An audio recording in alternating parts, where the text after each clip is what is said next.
ଆୟୋଜିତ ମହାଶିବରାତ୍ରି ଜାଗର ଆଜି ଭୋର 4ଟାରୁ କାର୍ଯ୍ୟକ୍ରମ ଆରମ୍ଭ ହୋଇଛି।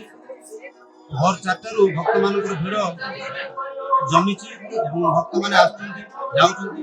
ପାଖ ଏରିଆ କିମ୍ବା ଜିଲ୍ଲା ବାହାରୁ ବି ଅନେକ ଯାତ୍ରୀ ଆସନ୍ତି ଭଗବାନଙ୍କର ଦର୍ଶନ କରିବେ ଏବଂ ଆଶୀର୍ବାଦ ଲାଭ କରିବେ। ରାତି ପ୍ରାୟ 12ଟା ବାଜିଲେ ଆମର ମହାଦୀପ ଉଠିବ।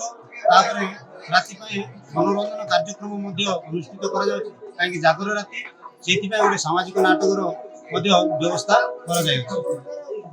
ଶାନ୍ତି ଲାଗୁଛି ଜୀବନରେ। ମୁଁ ଏଠିକି ପ୍ରତି ସୋମବାର ପ୍ରତି ସଂକ୍ରାନ୍ତିରେ ଆସୁଛି, ନିଜକୁ ବହୁତ ଶାନ୍ତି ଲାଗୁଛି। ତେଣୁ ମୁଁ ଭଗବାନ ସହିତ ସଂଶ୍ଳିଷ୍ଟ ହେଇକି ବହୁତ ଶାନ୍ତି ଅନୁଭବ କରୁଛି।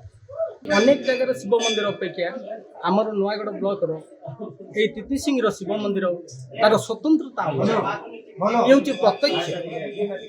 ଅନ୍ୟ ଗୁଡ଼ାକ ସ୍ଥାପନ କରାଯାଇଛି, କିନ୍ତୁ ଏଇଟା ପ୍ରତ୍ୟକ୍ଷ।